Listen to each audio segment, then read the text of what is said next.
Shalom saudara-saudara yang kekasih dalam Tuhan, kita baru saja merayakan peringatan Hari Kematian dan Kebangkitan Kristus, dan dalam rangka penghayatan terhadap kedua peristiwa ini, saya akan mempresentasikan pada kesempatan ini bukti-bukti sejarah mengenai kedua peristiwa tersebut. Kiranya presentasi ini boleh dapat lebih meyakinkan kita akan kedua peristiwa ini, bahwa itu sungguh-sungguh merupakan fakta sejarah, dan kemudian ini boleh menambah iman, percaya kita kepada karya Kristus di kayu salib dan kebangkitannya, yaitu membenarkan kita, menyucikan kita, sehingga kita memiliki pengharapan, kepastian, dan jaminan keselamatan di dalam Dia.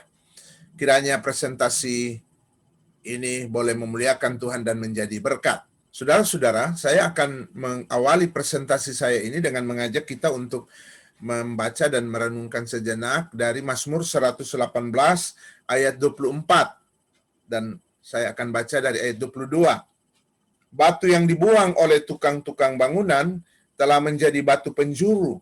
Hal itu terjadi dari pihak Tuhan, suatu perbuatan ajaib di mata kita. Inilah hari yang dijadikan Tuhan, marilah kita bersorak-sorak dan bersukacita karenanya. Dari Mazmur 118 ayat 24. Seringkali orang mengartikan ayat ini, hari ini, artinya setiap hari, ya, itu adalah hari yang diciptakan Tuhan. Memang kalau kita hanya melihat teks ini, ya benar demikian. Karena itu ada lagu, ya, hari ini harinya Tuhan, harinya Tuhan. Kemudian ayat 2-nya, hari Senin, hari Selasa, harinya Tuhan, harinya Tuhan. Hari Rabu, hari Kamis, harinya Tuhan, harinya Tuhan, dan seterusnya. Tetapi kalau kita melihat konteks, seperti yang tadi saya sudah bacakan dari ayat 22, hari di sini adalah hari yang istimewa. Hari yang dijadikan Tuhan, dan mari kita bersorak-sorak karenanya. Ini adalah hari istimewa, yaitu hari di mana batu yang dibuang oleh tukang-tukang bangunan telah menjadi batu penjuru. Dan saya kira kita langsung mengerti bahwa yang dimaksudkan di sini adalah hari kematian Kristus, di mana Dia diumpamakan sebagai batu yang dibuang oleh tukang-tukang bangunan, tetapi sekarang telah menjadi batu penjuru. Inilah arti sebenarnya dari hari ini di dalam konteks Mazmur 118 ini. Dan ini merupakan peristiwa besar, hari yang besar, hari di mana Anak Tunggal Allah tergantung antara langit dan bumi untuk menebus kita dan menyelamatkan kita dari dosa. Dan pada hari yang ketiga, Dia bangkit dari antara orang mati, mengalahkan maut. Mari kita akan melihat bukti-bukti sejarah dua peristiwa tersebut. Pertama, kita akan melihat peristiwa kematian Kristus, di mana kita akan mulai dari kesaksian para sejarawan kuno. Seperti Yosefus, dia adalah seorang sejarawan Yahudi yang hidup menjelang akhir abad pertama, jadi masih sejaman dengan para rasul. Ia mengatakan Yesus dihukum mati oleh Pilatus. Dia melakukan banyak mujizat dan dia adalah Mesias yang ditunggu-tunggu oleh orang Israel. Dia bukan seorang Kristen, dia seorang Yahudi, ya, sejarawan Yahudi. Tetapi dia sebagai seorang sejarawan menulis bahwa pada masa itu ada seorang yang namanya Yesus, orang Nazaret yang dihukum mati oleh Pilatus. Kemudian kita melihat sejarawan Romawi yaitu Tacitus. Tacitus menulis tentang terbakarnya kota Roma yang mengakibatkan Kaisar Nero membunuh banyak orang Kristen karena dituduh melakukan pembakaran tersebut. Ia juga menyinggung bahwa Yesus dihukum mati di kayu salib. Jadi kita lihat ini juga bukan orang Kristen. Dia seorang sejarawan Romawi, tetapi dia menulis tentang peristiwa kematian Kristus di kayu salib oleh karena mendapatkan hukuman dari Roma. Kemudian kita juga melihat kesaksian rabi-rabi Yahudi, di mana dalam tradisi Yahudi yang ditulis oleh para rabi Yahudi, Yesus dikatakan sebagai tukang sihir, penyesat, sehingga itu dihukum mati oleh Pilatus.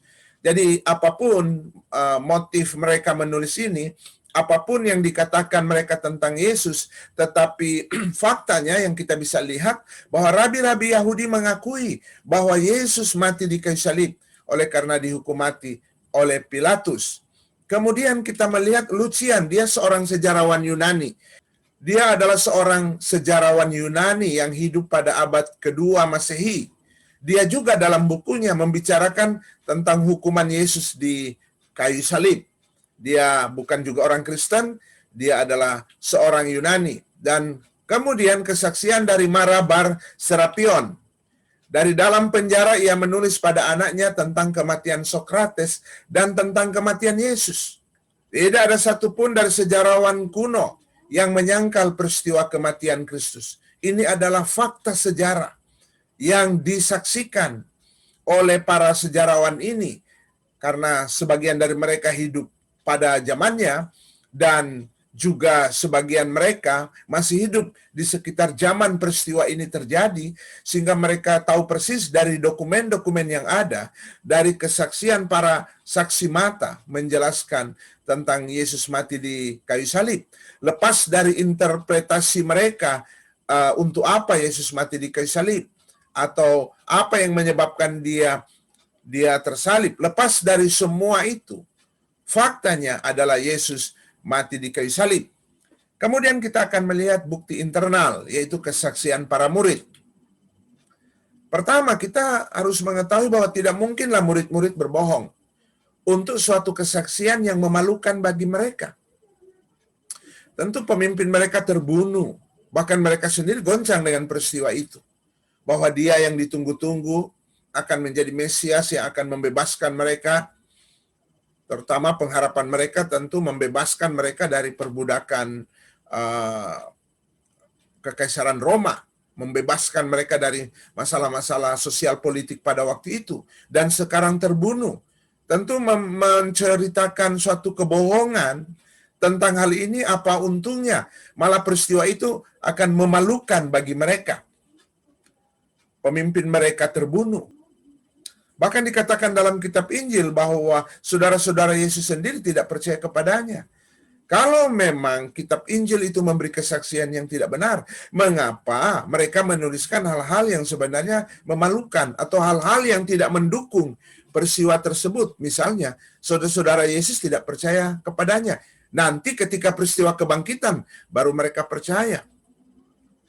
Biasanya tentu kesaksian dari orang-orang dekat ini itu akan sangat melemahkan kalau saudara-saudaranya sendiri tidak mempercayai dia. Tetapi penulis kitab Injil dengan jujur menceritakan apa adanya. Kalau mereka menceritakan saudara-saudara Yesus tidak percaya kepadanya, tentu mereka telah dengan jujur juga menuliskan peristiwa kematian dan kebangkitan Kristus. Nah, orang-orang Yahudi biasanya menggambarkan para martir itu sebagai orang-orang yang luar biasa. Bukan cuma orang-orang Yahudi, tetapi tentu juga berlaku bagi orang-orang bangsa lain atau dari agama-agama lain. Biasanya yang mati sebagai martir itu adalah orang-orang yang luar biasa. Para martir pada waktu itu, misalnya di kalangan Yudaisme, itu biasanya akan berkata, biar aku mati dalam imanku. Jadi orang yang mati syahid itu akan menunjukkan imannya yang perkasa. Biar aku mati dalam imanku. Kita lihat bagaimana juga misalnya pahlawan-pahlawan kita ya di Indonesia ini yang menjelang mereka akan dieksekusi mati akan memberikan pernyataan-pernyataan yang luar biasa. Seperti Walter Mongisidi ketika di Makassar akan ditutup matanya akan dieksekusi oleh tentara Belanda, tetapi dia melepaskan ikatan matanya itu dengan menyatakan bahwa dia berani menatap moncong senjata Belanda. Dan apa yang dia katakan, kalimat yang heroik, bahwa aku mati di dalam keyakinan. Nah, biasanya itulah penggambaran dari orang-orang yang mati martir. Tetapi kalau kita baca di dalam Alkitab, apa yang dikatakan Yesus di Getsemani menjelang kematiannya? Bapa, kiranya cawan ini lalu daripadaku.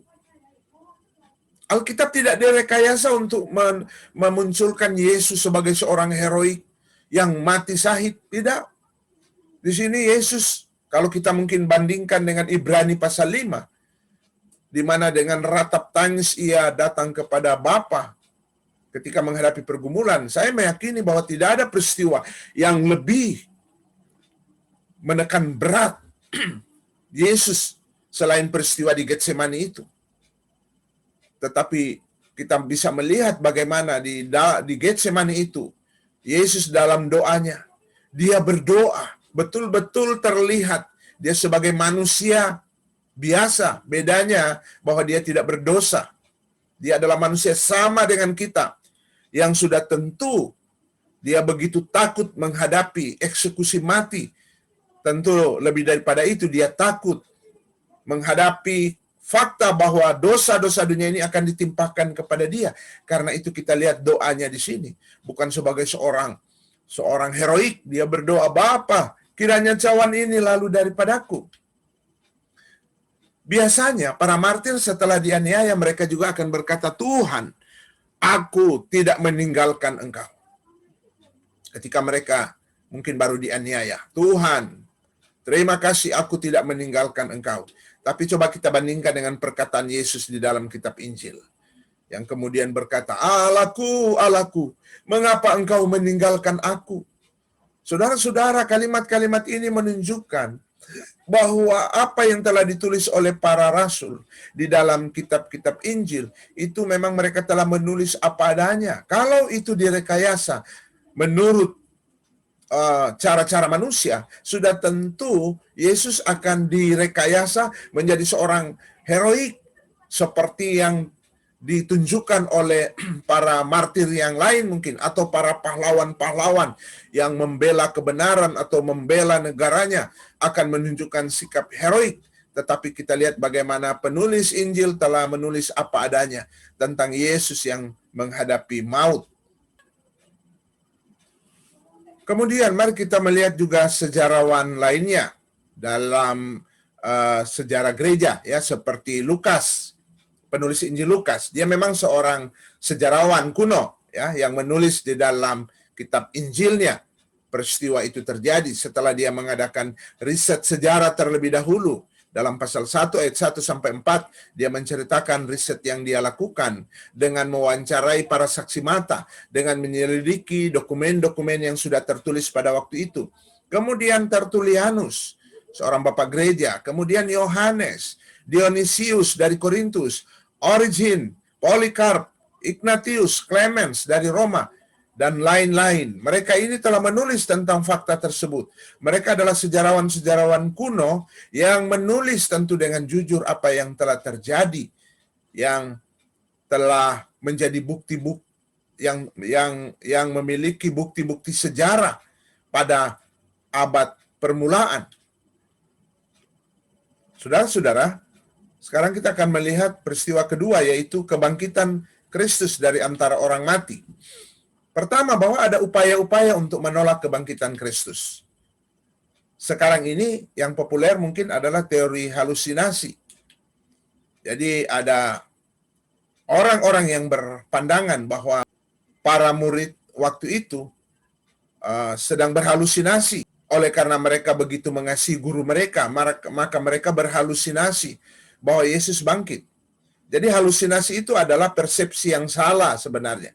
Seperti merasa mendengar sesuatu atau melihat sesuatu atau seseorang, padahal sebenarnya tidak. Itulah halusinasi. Dan murid-murid seperti itu. Biasanya itu karena mereka merindukan kekasih mereka. Seperti murid-murid merindukan guru mereka yang begitu baik. Sehingga mereka seperti melihat sesuatu, bayangannya dia, bahwa dia bangkit. Jadi seakan-akan dia telah bangkit. Atau mendengar suaranya. Nah, itu memang dapat terjadi pada seseorang, ya, ketika dia ditimpa duka dan yang meninggal itu adalah orang yang ia begitu kasihi, dia mungkin akan mengalami halusinasi. Nah, mari kita melihat salah satu hasil penelitian mengenai halusinasi. Dikatakan bahwa ada 50% dari para lansia yang kehilangan pasangannya itu berhalusinasi. Jadi usia lansia, katakanlah 50 tahun ke atas, ya, 50 tahun ke atas. Ada 50% mereka yang sudah lansia itu akan berhalusinasi ketika mereka mengalami kehilangan kekasihnya atau orang-orang dekatnya. Dan dari 50% itu, ada 20% merasa pasangannya seperti ada di ruangan. Ya. Ada 7% yang merasa ia seperti melihat pasangannya. Itu seringkali kita mendengar kesaksian-kesaksian itu ya. Misalnya tentang ibunya yang baru meninggal. Dan kemudian merasa seperti ibu itu lewat di dapur. Ya, biasanya ibu suka kesibukan di dapur, dan seperti dia melihat atau dia mendengar seperti suara ibu ada di dapur, atau suara istrinya, atau suara suaminya, atau melihat bayangan dari kekasihnya tersebut. Jadi halusinasi itu dapat terjadi pada seseorang yang berada dalam keadaan tegang atau lelah, tetapi tidak mungkin sekelompok orang seperti murid-murid berhalusinasi pada waktu yang sama dan berhalusinasi hal yang sama. Nah, ini tidak mungkin. Ya, jadi halusinasi memang itu dapat terjadi. Tapi tidak mungkin halusinasi itu terjadi pada sekelompok orang secara bersamaan pada waktu yang sama. Apalagi halusinasinya itu sama. Ini sama sekali tidak masuk akal. Ya. Kalau mereka berhalusinasi masing-masing, masih mungkin dapat diterima. Tetapi kita ingat, murid-murid itu bukan orang-orang lansia, ya. Seperti dari hasil penelitian ini. Mereka adalah pemuda-pemuda. Mereka pemuda-pemuda ya, mungkin umur mereka ada di sekitar 20-an. Bukan orang-orang tua yang memang secara fisik maupun psikis memang mudah untuk berhalusinasi karena usia mereka. Tapi mereka adalah anak-anak muda. Dan yang lucu kalau dikatakan bahwa mereka berhalusinasi. Mereka melihat suatu peristiwa yang sama. Isinya sama. Mereka menceritakan hal yang sama. Ini sama sekali sangat tidak masuk akal. Jadi teori halusinasi yang dikembangkan justru akhir-akhir ini untuk menolak kebangkitan Kristus sebagai fakta sejarah, ini adalah suatu teori yang sangat-sangat tidak masuk akal. Lebih tidak masuk akal daripada mempercayai tentu bahwa Kristus telah bangkit dari kematian. Kemudian, murid-murid memang begitu sedih karena Yesus mati. Ya, jadi bisa mungkin mereka berhalusinasi tentang Yesus yang bangkit. Tetapi hal ini tidak mungkin terjadi pada Paulus. Sekali lagi, hal ini tidak mungkin terjadi pada Paulus. Karena Paulus justru senang sekali ketika melihat atau mendengar Yesus mati. Jadi ketika Paulus sedang menuju ke Damaskus, ke Damsyik, dengan begitu marah, dengan begitu bersemangat untuk pergi mempersekusi, bahkan mungkin membunuh orang-orang Kristen yang ada di Damaskus sana. Dan kemudian Yesus datang menampakkan diri kepadanya. Sudah tentu ini bukanlah halusinasi. Sebab apa? Karena Paulus adalah orang yang paling senang ketika melihat atau mendengar Yesus mati. Biasanya halusinasi terjadi kepada seseorang yang memiliki hubungan dekat dengan orang yang meninggal. Kalau murid-murid Yesus, Petrus dan kawan-kawannya adalah masuk akal. Tetapi tadi kita sudah bahas. Tetapi bagaimana dengan Paulus? Paulus itu orang luar pada waktu itu. Dia bukan orang dalam. Jadi Paulus sebenarnya adalah bukti secara eksternal. Karena dia orang luar yang berusaha membinasakan gerakan kekristenan di awal. Dan kemudian berjumpa dengan Yesus di jalan menuju Damaskus. Sudah tentu ini sangat sulit diterima kalau itu merupakan halusinasi. Karena sekali lagi, dia adalah orang yang justru senang Yesus mati di kayu salib. Ya, jadi Paulus mungkin sedih atau merasa bersalah karena membunuh orang-orang Kristen. Tapi pendapat ini bertentangan dengan pernyataan Paulus dalam Filipi pasal 3. Bahwa ia bangga sebagai orang Farisi yang menganiaya jemaat. Jadi pada waktu itu dia bangga. Dia bukannya sedih. Mungkin orang bilang, oh Paulus kan sedang sedih. karena telah membunuh orang-orang Kristen. Oh, salah. Salah. Paulus justru pada waktu itu sedang menuju Damaskus untuk pergi mencari orang-orang Kristen di sana, mempersekusi mereka, dan kalau boleh membunuh mereka. Bahkan di dalam Filipi 3 dia mengatakan pada masa itu sebelum dia berjumpa dengan Kristus, dia bangga sekali dengan status dia sebagai orang Farisi, apalagi sebagai seorang yang menganiaya jemaat. Nah, berikut kita akan melihat tentang teori murid-murid mencuri mayat Yesus.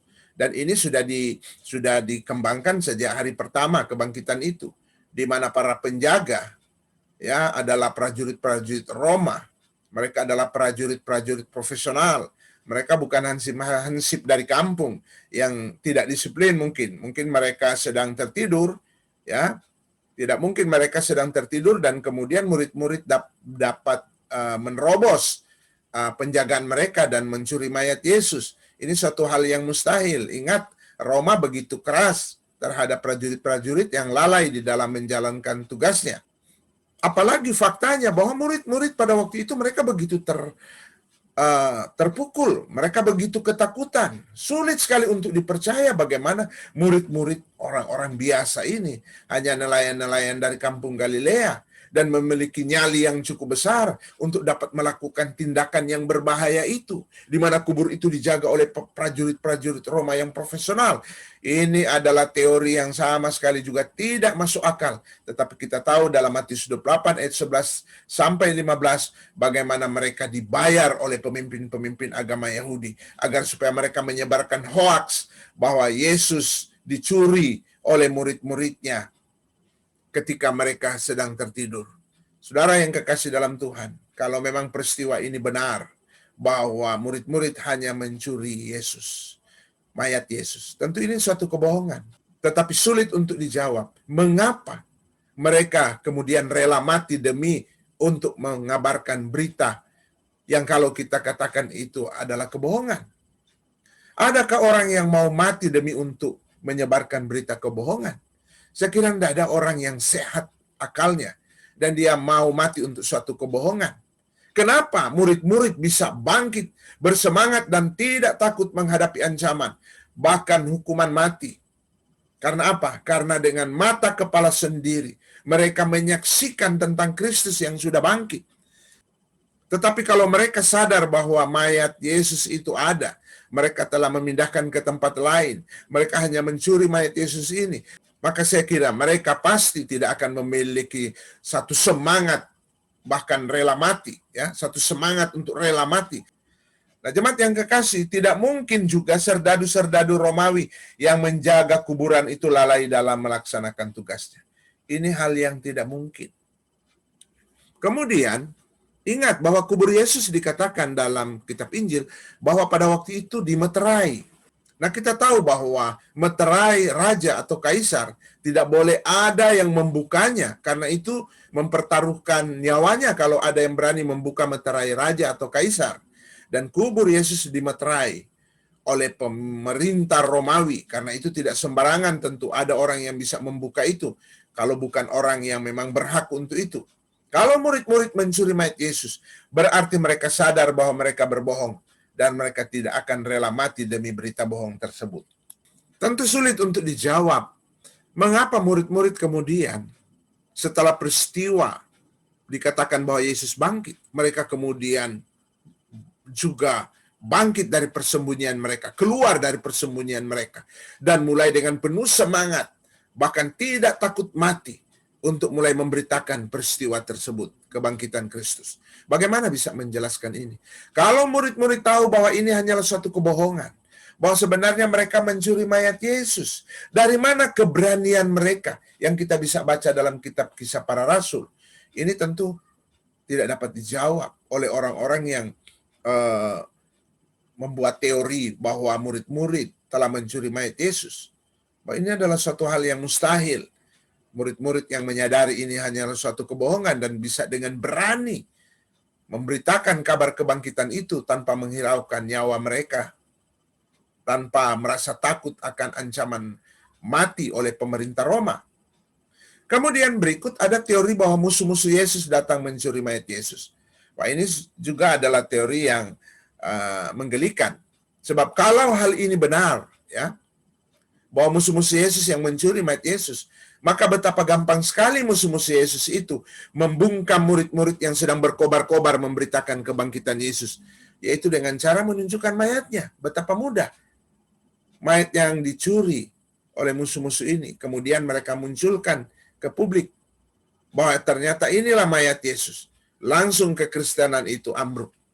Langsung kekristenan tidak dapat lagi berkembang. Langsung mati. Betapa gampang sekali tentu membuktikan kebohongan murid-murid kalau Kristus itu bangkit. Padahal sebenarnya mayatnya hanya dicuri oleh musuh-musuh Yesus. Kemudian ada teori bahwa bukan Yesus yang disalib tapi Yudas. Sebenarnya ini di dalam Injil Apokrifa. Dan Al-Quran mengutip dari sana, ya, Injil Apokrifa, Injil yang palsu sebenarnya, Injil yang tidak diakui, karena Injil ini nanti muncul abad kedua ke atas, ketika rasul-rasul sudah meninggal semuanya, baru muncul Apokrifa, yang kemudian mengatakan Yesus tidak mungkin mati, karena Injil Apokrifa ini dipengaruhi oleh paham Gnostik, bahwa Yesus itu ilahi, tapi bukan manusia sejati. Dia ilahi tapi bukan manusia sejati. Oleh karena itu tidak mungkin Yesus mati di kayu salib, tetapi Tuhan telah mengangkat dia. Dan ini kemudian dikutip oleh Al-Quran. Namun untuk menjelaskan atau membantah teori ini adalah faktanya kubur kosong. Semua ahli sejarah, termasuk yang skeptik pun mengakui hal ini, bahwa kubur memang kosong. Kalau begitu siapa lagi yang mencuri mayat Yudas? Kalau memang yang mati di kayu salib itu adalah Yudas yang kemudian mukanya diserupakan dengan muka Yesus, sementara Yesus kemudian sudah diselamatkan oleh Allah, menjadi pertanyaan yang tidak dapat dijawab oleh siapapun. Kenapa kubur kosong? Kenapa kubur Yudas? Kenapa mayat Yudas tidak ada di sana? Siapa pula yang telah mencuri mayat Yudas? Bisakah dari mulut Yudas, kalau memang benar bahwa dialah yang disalibkan, ya? Bisakah dari mulut Yudas si pengkhianat itu keluar kalimat-kalimat yang agung, ya, seperti yang kita lihat, seperti yang kita bisa baca di dalam Alkitab, kalimat-kalimat yang agung diucapkan di kayu salib. Ada 7 perkataan di kayu salib, antara lain, Bapa, ampunilah mereka, karena mereka tidak tahu apa yang mereka perbuat. Bisakah Yudas si pengkhianat itu mengucapkan kalimat-kalimat yang begitu agung seperti ini, sementara dirinya tersiksa, sementara dia merenggang nyawa, sementara ia merasakan sakit yang luar biasa di sekujur tubuhnya, dan kemudian ia berdoa, Bapa ampunilah mereka. Bisakah Yudas mengucapkan kalimat-kalimat agung seperti itu? Maka saudara yang kekasih di dalam Tuhan, sudah tentu teori bahwa bukan Yesus yang disalib tetapi Yudas itu merupakan teori omong kosong. Mari kita melihat berikut. Ada teori yang mengatakan bahwa Yesus hanya pingsan dan turun dari salib dan kemudian melarikan diri ke India. Ini dari kalangan Yesus Sejarah dan Yesus Seminar. Saudara, pada tahun 70-an di Amerika ada orang-orang yang berkumpul dalam suatu acara. Hanya memang ada 1-2 orang yang memang ahli di sana, tapi sebagian itu adalah orang-orang Kristen biasa, dan mereka menamakan diri kelompok Yesus Sejarah yang mau merekonstruksi kembali Yesus menurut fakta sejarah menurut mereka. Atau Yesus Seminar, yaitu mereka menyeminarkan, yaitu mereka membuat seminar untuk mengkaji kembali tentang peristiwa kebangkitan Kristus. Tetapi apa yang mereka lakukan, apa yang kemudian merupakan hasil dari persidangan mereka, pertemuan mereka, itu hanya hasil voting. Ya, ini tentu sesuatu yang lucu, ya. Ini suatu lelucon sebenarnya bagi kita. Hanyalah suatu hasil voting. Dan menurut tokoh-tokoh dalam Yesus Sejarah dan Yesus Seminar, Yesus itu hanya pingsan. Jadi ketika diturunkan dari kayu salib, dia kemudian siuman dan dia melarikan diri ke India. Dan dia hidup di India dan mati di sana. Saudara, kepala pasukan pengawal memeriksa mayat Yesus di kayu salib dan menemukan Yesus benar-benar telah mati. Itu dikatakan di dalam Injil, bahwa kepala pasukan telah memeriksa dengan betul. Dan dia tentu seorang profesional yang sudah banyak kali melakukan tugasnya. Bahwa sebelum mayat diturunkan dari kayu salib, dia harus memastikan apakah mayat itu sudah mati atau belum. Bila belum mati, tapi harus diturunkan karena mungkin menjelang Sabat. Karena ingat, orang-orang Roma juga menghargai Sabatnya orang Yahudi. Jadi di hari Jumat petang begitu, maka mayat harus diturunkan. Dan kalau dia belum mati, apa yang mereka lakukan? Mereka mematahkan kakinya agar supaya dia tidak dapat lari. Dan orang yang di sebelah kiri dan kanan Yesus dan yang disalibkan, kita membaca bahwa kaki mereka telah dipatahkan, tetapi kaki Yesus tidak dipatahkan. Kenapa? Karena kepala pasukan ini telah begitu yakin bahwa Yesus memang telah mati pada waktu itu. Berikut, saudara, bagaimana Yesus yang dalam keadaan sekarat, tanpa obat, tanpa antibiotik, dapat melarikan diri sampai beribu-ribu mil ke India. Ini suatu hal yang tidak masuk akal. Ingat, dia telah dipaku ya dari jam 9 pagi dan kemudian sampai pada waktu petang. Berjam-jam dia telah terpaku di sana dalam keadaan sekarat. Karena sebelum juga peristiwa penyalibannya, dia berhari-hari dalam pelayanan yang begitu padat di Yerusalem. Malam itu hampir dapat dikatakan dia tidak tidur karena bergumul semalam-malaman di Getsemani. Dan kemudian dia ditangkap di sana, diperhadapkan pada pengadilan Pilatus, kemudian dibawa kepada Herodes, balik lagi kepada Pilatus, dan kemudian dia didera. Setelah jam 6 pagi, Pilatus sudah mengeluarkan keputusan bahwa dijatuhkan hukuman mati pada Yesus. Dia pun masih didera, masih disiksa, sambil kemudian memikul kayu salibnya menuju Golgota. Bagaimana orang yang dalam keadaan sekarat seperti ini, tanpa ada obat-obatan penghilang nyeri, tanpa ada antibiotik yang dia minum, dapat melarikan diri sampai beribu-ribu mil. Ini adalah teori dari orang gila. Ini hanyalah mimpi di siang bolong. Berikut, mari kita melihat bukti kebangkitan Kristus. Pertama, kesaksian para murid. Mereka benar-benar yakin. Ini. Jadi kalau kita lihat saksi yang dapat kita hadirkan adalah para murid. Mereka benar-benar yakin bahwa mereka melihat Yesus. Jadi tanpa ada keraguan sedikit pun pada murid-murid. Sebab bagaimanapun ini kan peristiwa besar. Ini peristiwa besar. Kalau di sana ada peristiwa rekayasa dan kebohongan, pasti para saksi ini ada di antara mereka yang mungkin agak ragu-ragu. Tetapi kita melihat bagaimana para murid pada waktu peristiwa kebangkitan benar-benar yakin. Terakhir mungkin yang yakin itu adalah Thomas. Tapi ketika Yesus datang menampakkan diri kepadanya dan berkata, "Thomas, cucukkanlah tanganmu ke dalam lubang di telapak tanganku. Coba masukkan tanganmu ke dalam lubang di rusukku." Disitulah Thomas langsung mengakui kealahan, ketuhanan Yesus. "Oh ya Allahku dan Tuhanku." Itu dikatakan Thomas. Jadi murid-murid dalam keadaan benar-benar yakin pada peristiwa tersebut. Dan hanya keyakinan yang begitu kuat itulah yang dapat menjelaskan mengapa mereka tiba-tiba berubah secara drastis. Saudara, kalau baca kitab Injil, ya, apalagi menjelang masa penyaliban Yesus atau pada peristiwa penyaliban Yesus, murid-murid begitu terpukul. Tapi mulai membaca kitab Kisah Para Rasul itu hanya selisih sekitar 1 bulan, ya, hanya sekitar 1 bulan. Tetapi kita melihat profil murid-murid di dalam Kisah Para Rasul itu sudah sangat berbeda. Mereka sudah tampil dengan penuh keberanian dan mereka telah rela siap kalaupun mereka menghadapi hukuman mati. Bagaimana bisa menjelaskan perubahan yang begitu drastis seperti ini kalau mereka tidak yakin pada peristiwa kebangkitan Kristus tersebut? Murid-murid yang begitu terpukul, takut dan putus asa dengan penyaliban Yesus, tidak mungkin dalam tempo 3 hari kemudian mulai dapat mengarang cerita bohong tentang kebangkitan. Dan untuk itu nyawa mereka dipertaruhkan. Tidak mungkin. Mereka sanggup ya, sanggup untuk mengarang cerita bohong.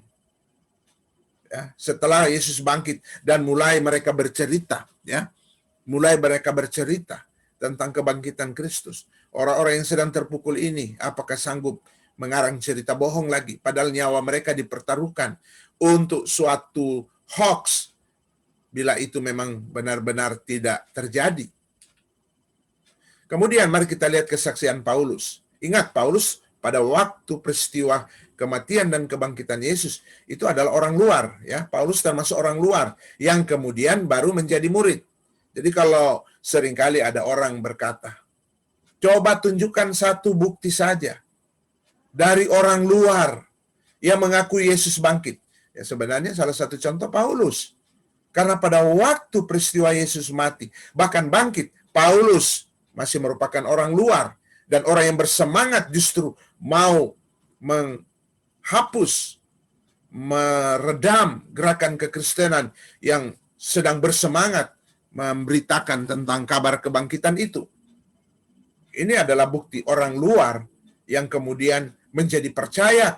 Kenapa? Oleh karena Paulus sendiri bertemu dengan Tuhan yang telah bangkit. Ia di depan pengadilan menyaksikan perjumpaannya dengan Yesus. Dia dan rombongannya dengan mudah sekali dapat dibantah kesaksian Paulus ini bila tidak benar. Karena dia pergi ke sana bukan sendirian. Dia bersama dengan rombongan. Rombongan-rombongan itu menyaksikan bagaimana dia terlempar dari kudanya, bagaimana kudanya meringkik, bagaimana kemudian dia merasa shock yang luar biasa, dan matanya menjadi buta. Sebenarnya gampang sekali membantah ini. Dibantah oleh rombongan yang menyertai dia. Tetapi tidak ada satupun yang hadir untuk membantah kesaksian Paulus di pengadilan-pengadilan pada waktu itu. Dan untuk kesaksiannya itu, ia siap dipenjarakan ataupun dibunuh. Saudara, tentu untuk memberi kesaksian sesuatu yang tidak benar, apalagi ini menyangkut dengan polemik yang ada di masyarakat pada waktu itu. Sudah tentu ini hal yang berisiko. Dia siap tentu untuk dipenjarakan untuk kesaksian itu, bahwa dia berjumpa dengan Kristus yang telah bangkit. Bahkan dia siap untuk dibunuh. Paulus bahkan membawa nama dari mahkamah agama di Yerusalem. Dia menyaksikan bahwa ketika ia pergi ke Damaskus, ia membawa surat perintah dari mahkamah agama. Coba bayangkan kalau ini kesaksian bohong, maka dengan gampang sekali Paulus itu akan dipersalahkan, membawa nama Mahkamah Sanhedrin yang begitu berkuasa pada waktu itu. Pasti pemerintah Roma akan berpihak kepada Mahkamah Agama Sanhedrin ini daripada berpihak kepada Paulus yang tentu mereka juga belum begitu kenal. Dan Paulus membawa-bawa nama Mahkamah Agama ini. Dia membawa surat perintah yang dikeluarkan oleh Mahkamah Agama untuk tugas membasmi kekristenan yang ada di daerah Suriah atau di daerah Damaskus pada waktu itu. Kalau tidak benar kesaksian ini, para mahkamah agama dapat membantah hal tersebut. Bahkan seperti sekarang ini ada kecenderungan membantah keanggotaannya dalam mahkamah tersebut. Tetapi pada waktu itu, tidak ada satu orang pun dari antara mahkamah agama yang membantah bahwa mereka telah memberikan surat perintah kepada Saulus, waktu itu namanya, untuk pergi membasmi kekristenan di Damaskus. Itu tidak dapat dibantah oleh mahkamah agama. Karena peristiwa yang disaksikan oleh Paulus ini sungguh benar. Itu terjadi di tengah jalan ketika dia bersama dengan rombongannya. Dan rombongan ini menyaksikan peristiwa itu terjadi. Nah, saudaraku yang kekasih, implikasi kematian dan kebangkitan Kristus bagi kita sekarang ini adalah, pertama, kita dibenarkan. Sehingga kita menjadi orang benar. Secara status, kita bukan orang berdosa. Secara status, kita mungkin masih melakukan dosa, tetapi kita bukan orang berdosa secara status. Tapi kita telah menjadi orang benar. Roma pasal 3 ayat 24. Ayat 23 mengatakan semua orang telah berbuat dosa, tetapi di ayat 24 dikatakan, dan oleh karena kasih karunia telah dibenarkan. Ini berbicara tentang status, implikasi dari kematian dan kebangkitan Kristus. Semua orang yang percaya kepadanya, yang sudah menerima dia di dalam hidupnya, menjadi Tuhan dan Juru Selamat, maka secara status dia adalah orang yang dibenarkan. Dia adalah orang benar oleh karena Kristus. Dan oleh kasih karunia telah dibenarkan dengan cuma-cuma karena penebusan di dalam Kristus Yesus. Roma 3 ayat 24. Kemudian kedua, sebagai implikasi dari kematian dan kebangkitan Kristus bagi kita, kita harus memuliakan Allah dengan tubuh kita. Di dalam 1 Korintus 6 ayat 20, sebab kamu telah dibeli dan harganya telah lunas dibayar, karena itu muliakanlah Allah dengan tubuhmu. Saudaraku, mari kita hidup bagi Dia. Mari kita melayani Dia. Dan Kristus telah mati untuk semua orang, supaya mereka yang hidup tidak lagi hidup untuk dirinya sendiri, tapi untuk Dia yang telah mati dan telah dibangkitkan untuk mereka. 2 Korintus 5 ayat 15. Apa tanggapan saudara dengan peristiwa ini yang baru saja kita peringati bersama, kematian dan kebangkitan Kristus? Apa tanggapan kita masing-masing kaitan dengan pelayanan kita? Apapun pelayanan kita di dalam kerajaan Tuhan, maukah dengan penghayatan ini kita akan melakukan pekerjaan Tuhan dengan lebih sungguh-sungguh, dengan lebih bersemangat. Dan bagi mereka yang belum meyakini akan keselamatan di dalam Tuhan melalui peristiwa ini, ingat bahwa Yesus mati dan bangkit adalah untuk kita yang berdosa. Seharusnya kita semua adalah orang-orang yang binasa, tetapi melalui kematian dan kebangkitan Kristus, kita yang berdosa ini mengalami pembenaran, sehingga kita menjadi orang benar. Adakah di antara para pendengar yang belum pernah mengundang Yesus masuk dalam hatinya? Dan apakah sekarang ini saudara mau menerima Yesus sebagai Tuhan dan Juru Selamat secara pribadi dalam kehidupan saudara? Bagi saudara yang sudah melayani Tuhan, maukah saudara pada saat ini berkomitmen di hadapan Tuhan untuk lebih sungguh-sungguh lagi melayani Tuhan? Amin. Kiranya ini menjadi berkat dan boleh memuliakan Tuhan.